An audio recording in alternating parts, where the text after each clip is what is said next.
주의 말씀 이사야 43장 18절부터 21절입니다. 같이 봉독하겠습니다.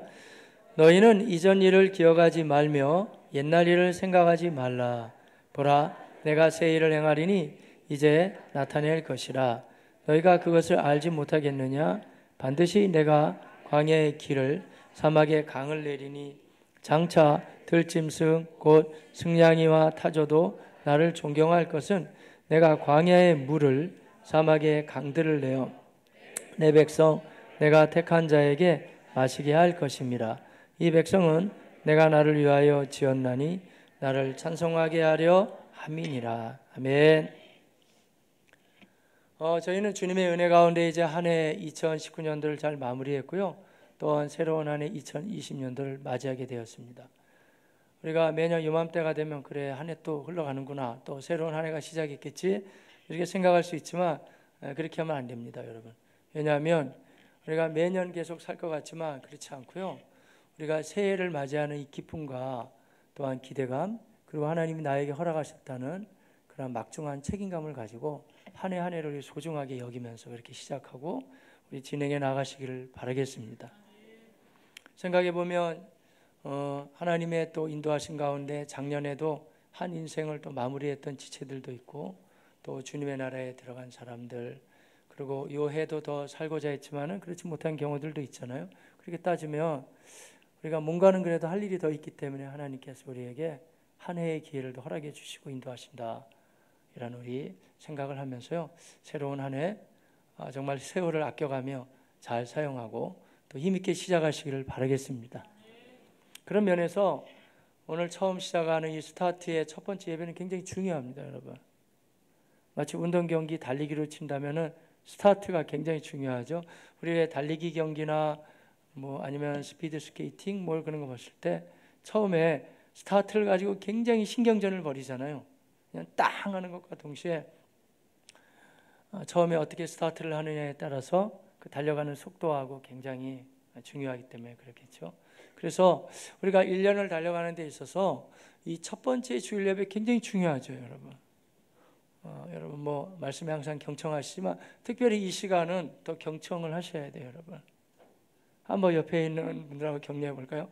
예, 오늘은 첫 번째 예배 시간입니다. 예, 격려해 볼까요? 졸지도 말고 주무시지도 말고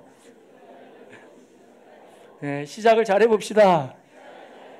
예, 그렇게 시작하시길 바라겠습니다, 여러분. 그러니까 처음부터 초장에 이제 주무시면서 시작한다. 그러면 52주간 이게 좀 불안하죠. 이제 처음에 자면서 시작했기 때문에. 그런 것보다는 처음 시작은 내가 좀 야무지게 해야 되겠다, 이런 자세가 필요합니다, 여러분. 그래서 처음 시작을 멋지게 하시고 우리 52주간 아주 힘있게 달려나갈 때, 야, 정말 기억에 남는 한 해였다. 외우기도 편해요. 2020 해서 2020년도는 정말 나에게 기억에 남는다. 내가 하나님과 동행했고 또 하나님이 우리와 함께 하시면서 큰 은혜를 주셨다는 간증과 고백들이 많이 나타나는 한 해가 될 줄로 기대합니다. 세상은 지금 다 어렵다 그래요. 지금 정치적인 상황도 뭐 여러 가지 갈등 구조가 아직 해결이 안 됐죠. 또 경기 상황도 아직 만만치 않아요. 또 딱히 뭐 지금 해결된 게 없네요. 가뜩이나 지금 불안하고 어려운 시국에 또 이란하고 미국하고 지금 관계가 굉장히 안 좋아져서 뭐 자칫 잘못하면 전쟁이 일어난다, 뭐 그런 내용들 많이 있죠.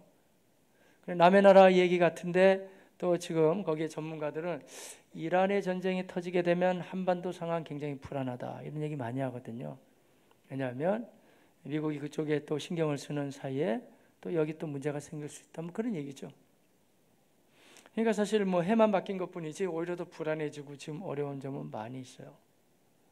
시국도 그렇고 경기 상황도 그렇고 뭐 하나 딱히 뭐 이 새해 정말 희망찬 새해라고 우리가 노래하며 외칠 수 있는 영역이 사실 많지는 않습니다. 그런데 그럼에도 불구하고 여기 서 있는 목사가 여전히 우리는 희망이 있습니다. 우리가 하나님을 향해 찬양해야 되고 소망찬 노래를 부릅시다. 왜냐하면 하나님이 우리를 새롭게 하실 겁니다 라고 외칠 수 있을까요? 예, 외칠 수 있습니다. 그러면 뭔가 근거가 있어야 되겠죠. 그러면 지금 뭐 여러 가지 시국 상황이라든지 현 상황을 바라보면서 여러분 해볼만 합니다. 그럼 얼마 설득력이 없을 겁니다. 아마. 다 어려운데 아무리 우리가 용기를 실려나 그래도 지금 뭐 상황이 어려운데 뭐 그렇게 뭐 노래 부르고 외치고 소망을 가지고 나갈 수 있는 근거가 있나요? 이렇게 되겠죠. 하지만 근거 있습니다. 우리가 여전히 노래할 수 있고 찬송할 수 있고 예배드리고 또 하나님의 희망을 꿈꾸고 비전을 가지고 달려갈 수 있는 근거는 사실은 하나님의 신실하심과 성경 말씀의 신실함에 있습니다. 그래서 우리의 모든 믿음의 근거는 우리의 감정이나 느낌이나 현 상황에 있는 게 아니에요. 그리스도인들, 하나님의 자녀들, 언약 백성들은 우리의 모든 희망과 소망과 그리고 비전의 근거는 바로 하나님과 하나님의 말씀에 있습니다. 그렇다고 한다면 우리는 여전히 지금도 소리 높여서 우리가 노래 부를 수 있고 찬송할 수 있고 또한 비전을 꿈꾸며 외치고 달려나갈 수 있습니다.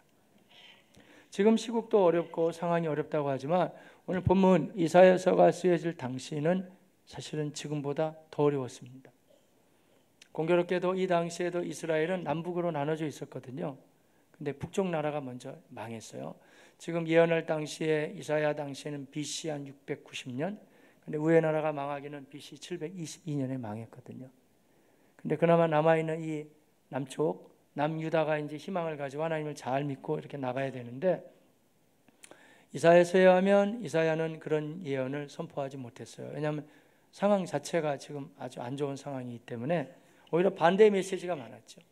이대로 나가면 나라 망하게 된다. 돌이켜야 되고 회개하라고 아주 강력한 선포를 하죠.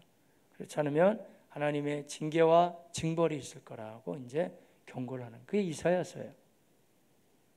근데 감사한 것은 그러한 하나님의 징계와 경고만으로 끝나지 않고 비록 너희가 아무리 말을 안 들어서 그렇게 나라가 문제가 생긴다 할지라도 하나님의 자녀들이기 때문에 언약 백성이기 때문에 그래도 다시 하나님이 그 나라를 돌아보셔서 회복시켜 주시겠다. 그런 말씀이에요. 정리하자면 이런 내용이네요. 우리가 여러분 예수 그리스도를 마음에 영접해서 하나님의 자녀가 됐죠. 오늘날 친다면 이제 언약 백성이 그리스도인들, 예수 믿는 사람들이거든요. 그래서 예수 잘 믿어야 돼요, 여러분. 제가 어제도 제 결혼 주례를 하고 왔습니다만 제 결혼 주제는 복잡하지 않아요. 예수 잘 믿고 하나님 잘 믿으면 된다. 그런 내용이거든요. 왜냐하면 예수만 잘 믿으면 되는 거예요, 무조건. 근데 잘 믿는다는 얘기가 그냥 무조건 믿으면서 나가는 게 아니고 예수님과 동행하면서 항상 하나님의 마음을 잘 헤아리고 주님의 뜻이 무엇인지를 알고 그분과 함께 나가야 된다는 거예요. 근데 불행히도 예수 못 믿을 수도 있나요?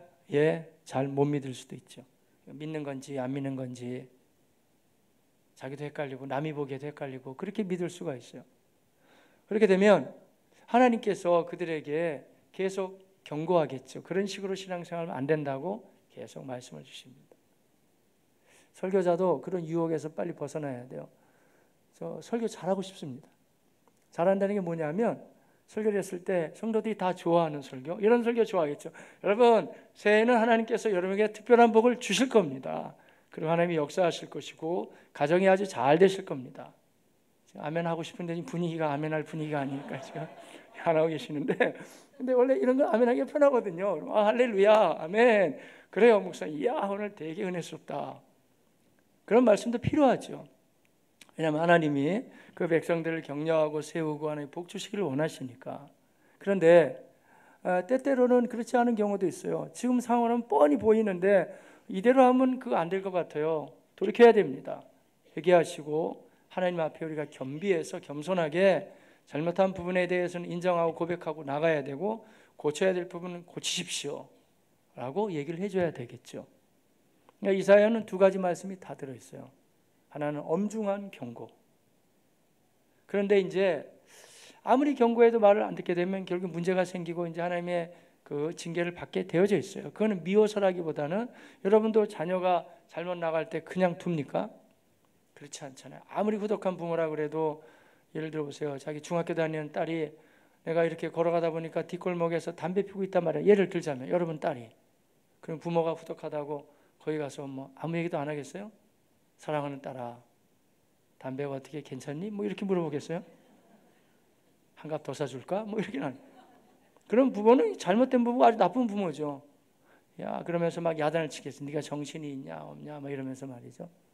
그게 오히려 사랑의 표현이죠. 징계하는 게. 성경에서도 보면 하나님이 그의 백성들을 징계하는 게 미워서라기보다는 하나님의 사랑의 표현이죠. 아예 버려놨으면 내버려 두겠죠. 그래서 하나님의 말씀을 잘 안 듣게 되면 여러 가지 문제가 발생하고 어려움을 당해도 그래도 우리가 놓치지 말아야 될 부분은, 그래서 하나님 날 사랑하시나? 예, 오케이. 여전히 하나님이 사랑하시죠. 그러나 그렇게 사는 건 하나님이 원하는 바는 아닐지라도 마치 부모가 자녀를 사랑하듯이 그 하나님의 사랑은 변치 않죠. 끝까지 사랑하시죠. 지금 이스라엘이 지금 잘했다는 얘기가 아니에요. 잘못했죠. 왜냐하면 이사야라든지 예레미야 선지자들이 다 나와서 그런 식으로 하면 안 된다고 계속 경고했거든요. 근데 말을 안 듣잖아요. 결국에 이 나라는 BC 586년에 바벨론에 의해서 완전히 망하죠. 우의 나라 망하는 거 보면서는 정신 차려가지고 똑바로 해야 될 거 아니에요. 근데 뭐 거기보다 더하네. 그러니까 하나님이 더 이상 어떻게 할 수가 없어서 이제 바벨론에서 망한단 말이에요. 그러나 좋으신 하나님이 이 백성들을 완전히 버리지 아니하시고 다시 이들이 돌아오게 되고 회복하게 된다는 게 오늘 본문의 말씀이에요. 세월이 좀 지난 다음에 그때 하나님의 회복의 역사를 이렇게 돼요. 그 남유다를 망하게 했던 바벨로니아라는 제국은 강성 제국이었어요. 누가 봐도 망하지 않을 것처럼 보였어요. 근데 남유다를 망하게 한 다음에 불과 얼마 안 돼서 바벨론 제국도 무너지게 돼요. 페르시아 제국, 한글 성경에는 메데파사 제국이 무너지게 돼요. 그때 들고 일어났던 왕이 여러분 많이 들어보셨던 고레스라는 왕이에요. 고레스. 세계사에서는 키루스라고 부르는데 우리말로 하자면 그냥 고레스. 고레스 왕이 BC 539년에 이제 그 바벨론 제국을 이제 물리쳐버리고 또 이스라엘 나라에도 다시 돌아갈 수 있게 해서 다시 이들이 이제 회개하고 깨닫고 해서 돌아오게 된다는 거예요. 그 말씀이거든요. 그럼 우리 생각하기를, 이야, 고레스 왕은 정말 훌륭한 왕이에요. 물론 이사야서 같은 데도 보면 하나님이 쓰는 종이 고레스라 그랬고 심지어는 고레스에게 그에게 기름 부음을 받았다고까지 표현을 해주긴 해요. 그리고 세계사적으로 봐서도요, 고레스 왕이 그렇게 나쁜 왕은 아니었다 그러네요. 그런데 여러분, 이 고레스가 그러면은 자기가 성령 충만 받아가지고 말하자면, 아 그래, 저 이스라엘 백성들은 여호와 하나님을 믿는 백성들이지, 내가 저들을 돌려보내줘야지, 이렇게 마음 먹어서 그들을 돌려보냈을까요? 그렇지 않아요, 여러분. 그 당시에 바벨론 제국은 너무 이 자기네들이 이제 확장했던 나라를 너무 괴롭히고 아주 엄하게 하기 때문에 거의 반발이 막 일어나고 있었거든요. 그런 모습을 이제 본 페르시아 제국은 저렇게 해서는 이 다른 나라들을 다스릴 수 없구나 해가지고 소위 말하자면 유화 정책을 쓰는 거예요. 정치인들은 그때나 이때나 자기 나름대로의 정책을 펼치거든요. 그러니까 이 고레스가 무슨 성령 충만 받고 해가지고 뭐 돌려보내고 그게 아니고 자기네 그 세계사적인 정책으로 바벨론은 아주 너무 이제 사람을 괴롭혔다 그러면 이 나라는 페르시아는 운영 정책이 좀 편안하게 하기 위해서 그렇게 한 것뿐이에요. 그러나 하나님은 성경을 통해서 말씀하시기를 그게 바로 하나님의 손길이 거기에 임하여서 그들을 돌아가게 해주신다 말씀하는 거예요. 여러분 그런 경험들 혹시 많이 해보셨어요? 좀 많이 해봤어요 저는. 왜냐하면 직접 우리가 하나님을 눈으로 뵌 건 아니지만 다 하나님이 일하신 거예요. 우리 교회가 여기 오기 전에 쌍용동에 교회가 있었잖아요. 그 쌍용동에 있는데 거기 약간 여기는 이제 드러나게 있지만 거기는 좀 마을 속으로 들어가 있었어요. 광명 아파트 쪽으로 해가지고 그 건물이 학원 건물이었거든요. 그래서 학원 건물 우리가 전체를 샀어요. 이제 4층 건물을. 근데 그 맞은편에 놀이터가 있고 그랬는데 다 쓰기는 괜찮은데 문제는 뭐냐면 주차장이 없어요. 주차장이 어떤 주차장이냐면 능력껏 되는 주차장이에요. 그러니까 도로변에 능력껏 대고 와야 돼요. 그러니까 참 성도들이 너무 어렵죠. 차 세울 데가 한 대도 없으니까 굉장히 어려웠어요. 건물이 괜찮고 유치는 그 당시 우리가 쓰기에 너무 좋은 것 같은데 주차장을 이거 어떻게 확보해야 되나. 근데 참 하나님 또 이렇게 일해 주셨어요. 그래서 우리가 주차장을 놓고 기도했거든요.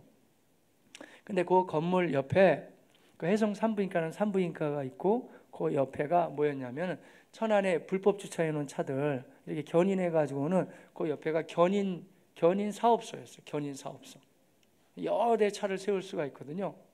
근데 하나님은 일하실 수 있으시더라고요. 그래서 하나님 우리가 주차장이 없어요. 우리에게 주차장을 좀 공급해 주세요. 계속 기도하니까 말이죠. 너무 희한한 일이 벌어졌어요. 우리가 그쪽으로 이사 간 지 몇 개월 만에 그 견인해 오는 견인 사업소가 없어지고 거기가 공영 주차장으로 바뀌었어요. 할렐루야. 그러니까 사람들 그럴 수 있죠. 안 믿는 사람. 아니, 그럼 뭐 주님의 교회가 기도해서 그러면 주차장을 바뀌었다고 우리가 다 같이 쓰는데 뭐 그게 무슨 말이에요? 그렇게 얘기할 수 있죠. 고레스 얘기 비슷하다니까요. 그러니까 세계사적으로 봐서는 그냥 이 왕이 자기 정책을 펼치기 위해서 이스라엘 백성을 돌려보낸 거예요. 하지만 하나님이 그 수단을 통해서 그 백성들을 회복시켜 나간다는 것이죠. 제가 지금 말씀드리는 대로 이런 식으로 생각해 가면 우리가 이렇게 눈이 열리면서 보이는 게 되게 많아요.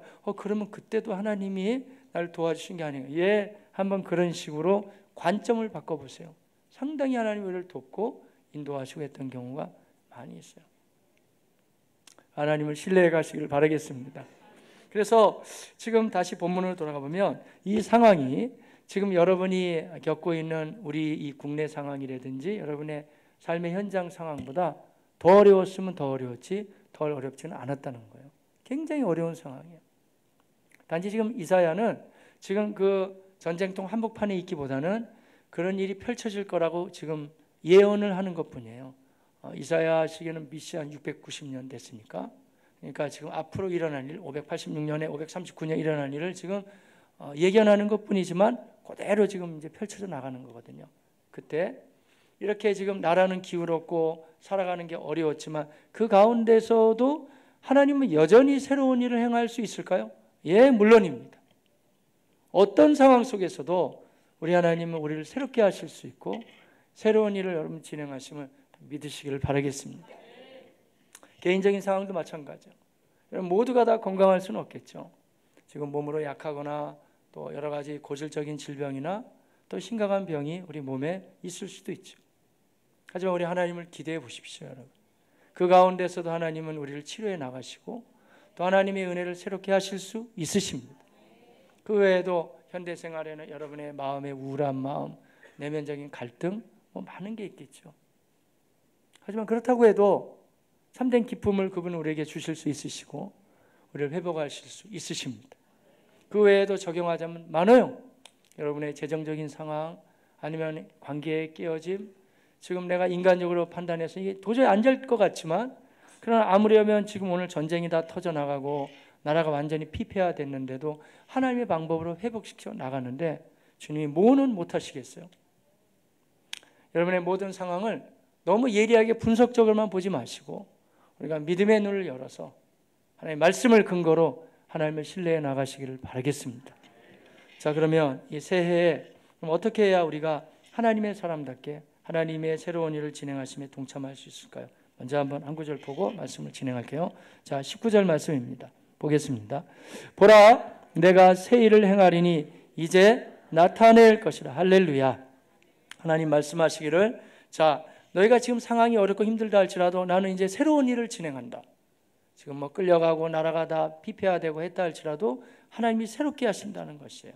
이제는 나타낼 것이라.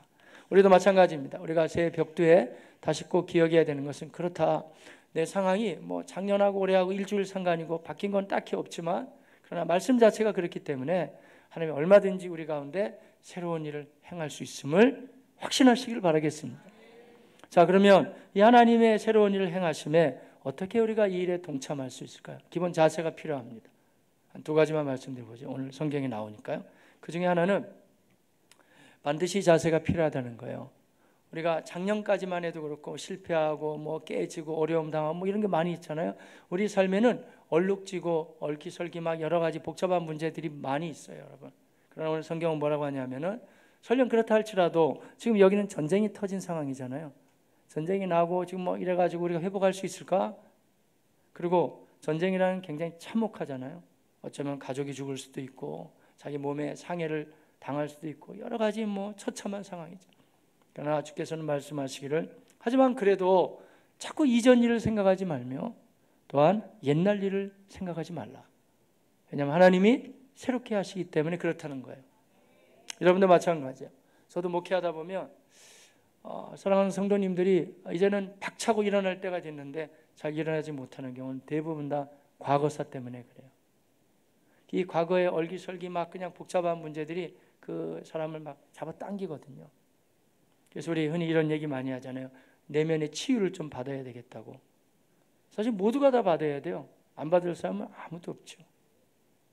그런 게 많이 밝혀지고 있잖아요. 요새 뭐 기독교 상담이라든지 내적 치유 같은 데 보면 우리의 상처는 심지어는 어머니 뱃속에서 태중에서 형성될 때보다도 그때에도 상처가 있을 수 있다는 거예요. 요새는 뭐 이제 오히려 이제 아들보다는 딸을 낳으면 더 좋아하시더라고요. 요새는요. 왜냐하면 노후에 따님들이 얼마나 자기 부모님들 잘 살펴주는지 몰라요. 근데 과거에는 그 딸이 만약에 계속 이어질 때 부모님들은 너무 마음 어려워하셨죠. 근데 딱 검사해 보니까 또 딸일 때 그 딸을 이제 떼지 않았을 때 말이죠. 떼서는 안 되니까. 근데 그때 이 마음이, 모친이 마음이 굉장히 어려워지겠죠. 그리고 이거 어떻게 하나 또 불안해지고. 그랬을 때 그런 게 그대로 나중에 보면은 전달되는 경우가 꽤 있다는 거예요. 그러니까 오늘 내가 2부 예배 시간에 설교를 하니까 여기는 그런 반응이 없으니까 감사하네요. 2부 예배는 반응이 너무 리얼해가지고 말이죠. 그런 사람이 있다 그러니까 내가 그랬다고 막 그냥 그러더라고요. 왜냐하면 가만히 보니까 그 집안이 진짜 다 딸 계속 이렇게 이어가다가 그 막내로 태어났더라고요. 그러니까 그럴 수 있다고 인정해야 돼요, 여러분. 그 외에도 뭐 이제 어머니와 아버지의 갈등 속에서 아버지가 뭐 어머니를 때렸다든지 뭐 아니면 거친 말을 했다든지 그게 다 기억에 남아 있을 수 있다 그러잖아요. 그렇게 따져 나가면 우리가 어머니 태중에서 성장 과정에서 또 결혼 정년기에 또 결혼하고 나서 결혼 이후에 상처 없는 사람이 누가 있어요, 여러분? 모두에게 다 있죠. 갈등이 있고 아픔이 있고 상처가 있고. 중요한 건 뭐냐면 그게 없다는 게 아니고 그거는 뭐 말도 안 되는 얘기고 없는 게 아니라 그걸 어떻게 처리하느냐가 문제가 되겠죠. 근데 세상에서는 처리할 수 없어요. 하지만 예수님은 처리해 주실 수 있으십니다.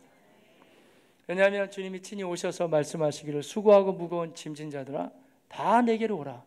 인생에 아무리 얽히고 설키고 무거운 짐이라고 할지라도 아픈 과거라고 할지라도 주님 앞에 다 우리가 내어 맡기고 고백하면서 우리 새롭게 털고 일어나시기를 바라겠습니다. 그게 돼야 된다는 거예요. 자, 18절 말씀인데 한번 같이 보겠습니다.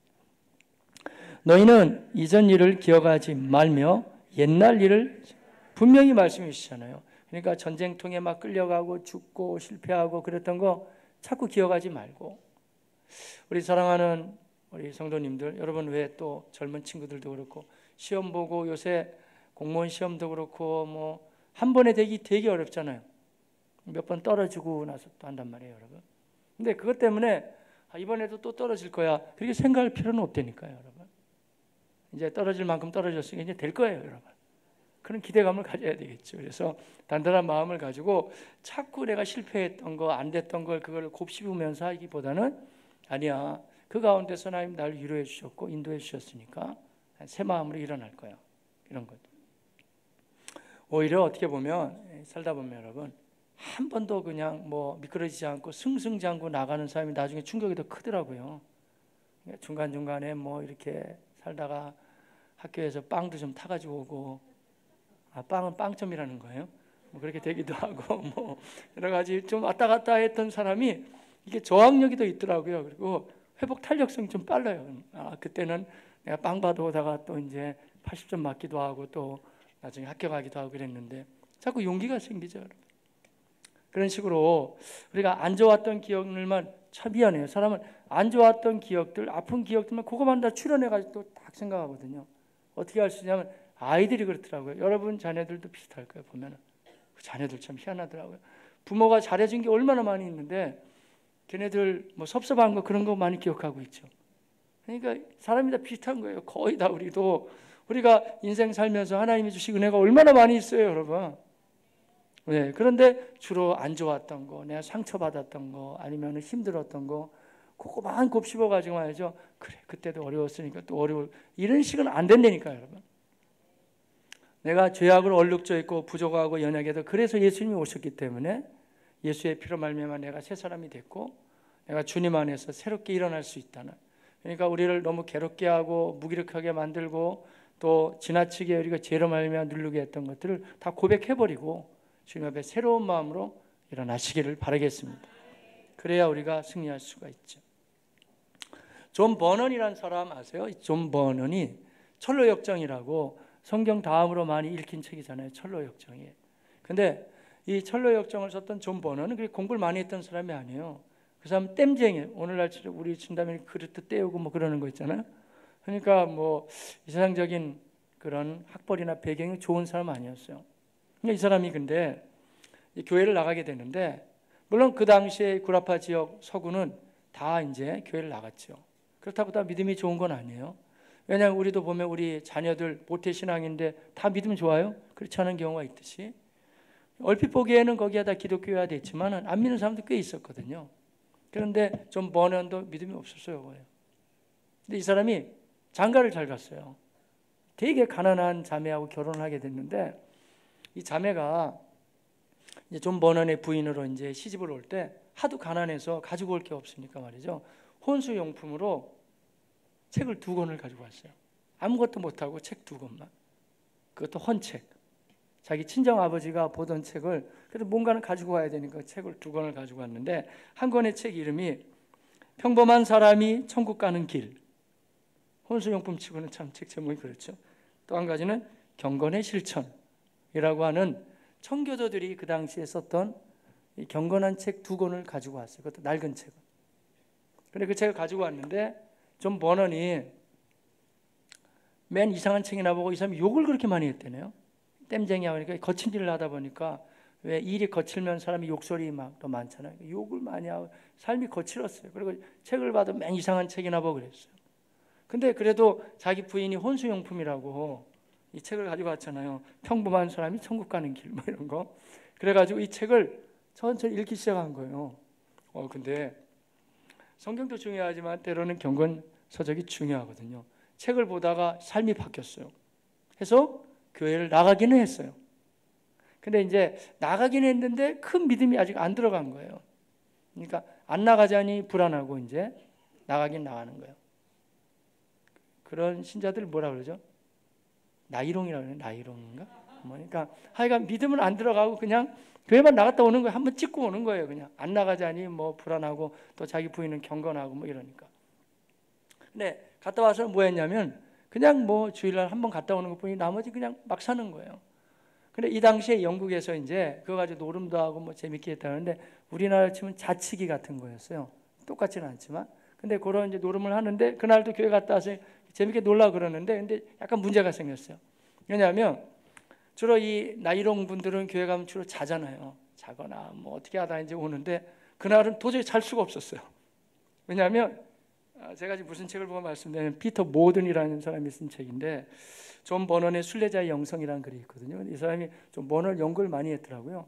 근데 그 존 버넌이 나가던 교회 목사님이 아주 그렇게 실력 있고 경건한 분이 아니었대요. 근데 그날 설교는 아주 파워풀했어요. 뭐냐면 안식일을 거룩하게 지키라. 그래가지고 졸라고 마음 먹었는데 도저히 졸 수가 없었어요. 왜냐면 말씀이 너무 무시무시해가지고 아이가 이 안식일을 못 지키는 것들을 가만히 두지 않는데, 하나님이 그냥 하나님을 무서워하지 않느냐, 이 오락을 즐기고 막 하면서 막 굉장히 센 말씀이 나왔어요. 그렇게 되자 좀 버넌이 그날은 도저히 잠을 잘 수가 없었어요. 그래서 예배를 드리고 왔는데 이제 자치기를 딱 하려고 하는데 갑자기 그 목사님 음성이 들려오는 거예요. 이것들 가만히 두지 않는다 해가지고 막 두려운 마음이 너무 들었어요.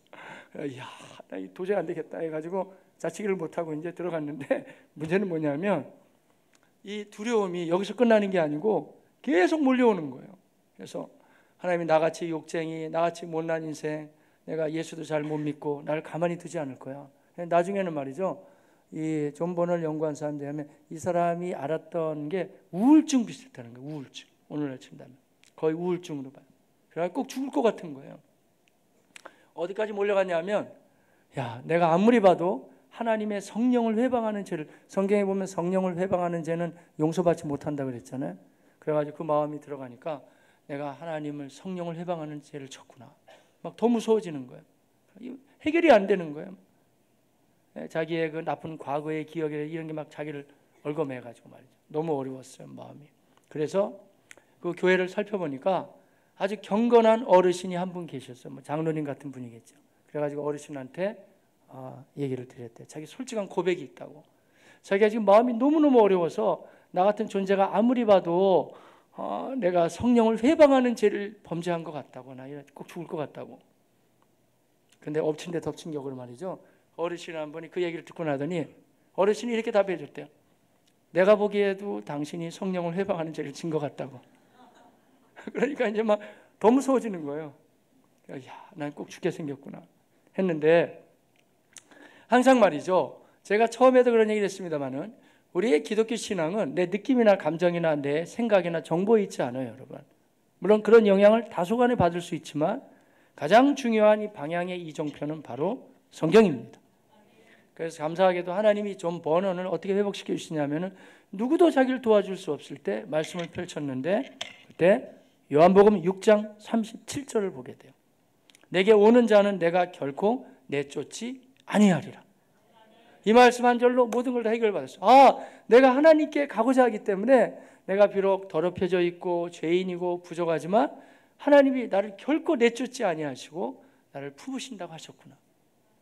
그 다음에 그야말로 자기의 모든 얽어맸던 그러한 삶의 죄악된 문제를 다 떨쳐버리게 되고 이제 하나님의 사람으로 일어나요. 그래서 그 유명한 철로 역정이 나오게 되는 거예요. 여러분도 때로는 여러분 인생 산호라면 나도 이런 기억은 하고 싶지 않고 내가 새 마음으로 살고 싶지만 그 과거의 아픔이라든지 여러 가지 좋지 못한 기억들 아니면 실패의 경험들이 자꾸 여러분을 붙잡아 놓을 수가 있어요. 그런데 여러분 그것까지도 하나님께 기도하시길 바랍니다. 하나님, 제가 이 부분에 벗어나기를 원하는데 참 어렵습니다. 그러면 우리 하나님은 미쁘시고 의로우셔서 그 문제까지도 다루어 주시고 오히려 그야말로 합력하여서 선을 이루시는 하나님께서 그렇구나, 이렇게 묶임 바 되는 거에 어려운 일이었는데 또 내가 예수 안에서 이렇게 자유함을 얻는 건 이렇게 놀라운 일이구나 하는 것을 찾게 해주십니다. 여러분, 만일 우리가 우리의 죄를 자백하면 그는 미쁘시고 의로우사 우리 죄를 사하시며 모든 불의에서 우리를 깨끗하게 하실 것이요. 요한일서 1장 9절 말씀처럼 우리가 하나님 앞에 우리의 여러 가지 아픈 기억이라든지 무겁게 만드는 것들을 다 우리 주 예수 그리스도의 십자가 앞에 다 내어놓으십시오. 그리고 고백하는 가운데 우리가 정말 과감하게 떨쳐버리고 새 일을 진행하신 하나님을 신뢰해 가시기를 바라겠습니다. 사업이 됐던 직장생활이 됐던 사랑하는 우리 성도님들 또 우리 자녀들 입시가 됐던 진학이 됐던 취업이 됐든 뭐가 됐든지 간에 자꾸 남들이 다 실패하니까 실패한다고 생각하지 말고 새 마음을 가지고 일어나시기를 축복합니다. 다 어렵잖아요. 우리 제가 청년들을 섬기고 그럴 때 제 청년들의 답변은 너무 간단해요. 목사님 이번에 임용고 씨 봐야 되는데 200대 1 대단하죠. 150대 1. 그러면 제 대답은 항상 그렇죠. 그래도 200명 중에 한 명은 된다는 얘기 아니야. 거기 한 명에 포함된다고 생각을 해야지 왜 떨어진다고 199명 쪽으로 들어갈 필요는 없는 거죠. 하나님을 기대해 보시길 바라겠습니다. 하나 더 말씀드리면 오늘 말씀에 의하면 이러한 과거도 과감하게 떨쳐버려야 우리가 새 일을 진행하며 승리할 수 있지만 다른 한 가지는 이 모든 현실적인 상황도 환경도 하나님이 바꾸어 주실 수 있다는 기대감을 가지고 우리 새 일에 동참해 가시길 바라겠습니다. 지금 우리나라는 너무 정보가 많아요. 너무 똑똑해요. 보면 포털 사이트, 유튜브, 그것도 모자라서 또 여기저기 또 검색하고 너무 많은 게 있다 보니까 그러니까 하나님보다도 자기 생각과 판단이 훨씬 더 앞서다고 생각하고 이미 결정해버리고 결정하고 우리가 기도하니까 또 안 되는 거예요, 여러분. 그 상황 자체를 오늘 본문에 보면 뭐라고 말씀하냐면 아무리 지금 광야 같다 할지라도 하나님은 광야에 길을 내실 수 있다고 말씀하셨습니다. 사막이라 할지라도 거기다 강을 내실 수 있다 말씀하세요. 제가 이스라엘을 가보지도 않고 책 읽고 나가기 너무 생생하게 설명해서 미안하긴 합니다만은 그러나 잘 들어보시면 여러분 그 지형을 알 수가 있어요. 맨 위에는 헐몬산이거든요. 그런데 밑에는 이제 쭉 내려오다 보면은요, 거기가 갈릴리 호수가 있어요. 그리고 쭉 이제 요단강을 타고 내려와서 사해 바다가 되는 거고요. 그 밑으로 내려가면 그 지역을 네게브라 그러거든요. 그러니까 이스라엘은 지형으로 봐서 북쪽이 비옥했고 남쪽이 척박했어요. 그래서 이 이스라엘 백성들은 이 광야 그러면 금방 이해할 수 있어요. 근데 그 이스라엘 땅이 참 그런 면에서 묘하더라고요. 왜냐하면 비옥한 땅과 척박한 땅을 같이 하나님이 두셔서 비옥함을 알게도 하시고 척박함을 알게도 하시는 거죠. 이 광야는 어려운 땅이거든요. 근데 우리는 이 금수강산 한반도에서는 광야 경험이 없어요. 우리는 사막도 없잖아요. 개념이 없는 거예요, 우리 속에는. 하지만 이 사람들은 걸 금방 찾아낼 수 있어요. 광야, 뭐라고? 광야에 물이 나오고 길이 열린다고? 놀랄만한 일이지. 그 사막에도 강물이 터진다고? 대단한 일 아니겠어요, 여러분? 아무려면 우리가 지금 당하고 있는 상황이 아무리 어렵다 그래도 광야만 할까요? 또 풀 한 폭이 자라지 않는 사막과 같겠어요, 우리의 상황이? 그보다는 좀 낫잖아요. 하나님이 말씀하시기를 아무리 광야 같다 그래도 하나님은 길을 내실 수 있고 또한 사막과 같다고 해도 강을 내실 수 있다고 말씀하셨습니다. 그 정도 상황이라 그러면 여러분의 상황이 아무리 어렵고 끄여 있다 그래도 하나님은 역전시켜 주실 수 있으시고 길을 여신 하나님 되심을 다 믿으시길 바라겠습니다. 그러면서 그 놀라운 하나님을 보고 우리는 결국에 찬송하게 될 것입니다. 말씀을 보겠습니다. 19절 이하 함께 보십니다. 자, 보라 내가 새 일을 행하리니 이제 나타낼 것이라 너희가 그것을 알지 못하겠느냐. 자 보세요. 반드시 내가 다시 한번 물어봐도 될까요? 어떻게 하신다는 거예요? 반드시. 한 번 더 물어볼게요. 어떻게 하신다고요? 그러니까 이 이야기는 하나님이 할까 말까 해도 그만 안 해도 그만 그게 아니에요. 반드시 하나님이 하신다는 거예요. 주님을 믿는 하나님의 사람들에게 반드시 그러한 길이 열려질 수 있습니다. 여러분. 반드시 내가 광야의 길을 사막에 강을 내리니 20절 장차 들짐승 곧 승냥이와 타조도 나를 존경할 것은 내가 광야의 물을 사막의 강들을 내어 내 백성 내가 택한 자에게 마시게 할 것입니다. 아멘. 두 번 반복되고 있잖아요. 광야와 같지만 길이 되고 또 물이 나오고 사막과 같지만 강물이 흐르게 된다고. 승냥이와 타조. 승냥이가 좀 우리하고 거리감이 있죠. 쉬운 말 성경에는 승냥이가요. 이리 때 있잖아요. 이리 때들 이렇게 사나운 짐승들조차도 야 하나님이 하셨구나 라고 한다는 거예요. 하나의 다 비유적인 말인데 그래서 결국에 21절 시작. 이 백성은 내가 나를 위하여 지었나니 나를 찬송하게 하려 하며 예 물론 이 말씀은 나중에 장차 이루어질 하나님의 나라 천국의 완성된 모습이라고 할 수 있고요. 요 당시를 보면 이제 고레스가 이제 등극하게 돼서 끌려갔다가 다시 돌아와서 이스라엘은 회복하게 된다. 그런 말씀이죠. 자, 그런데 이 당시에 고레스를 얼마나 소중히 여겼냐면요.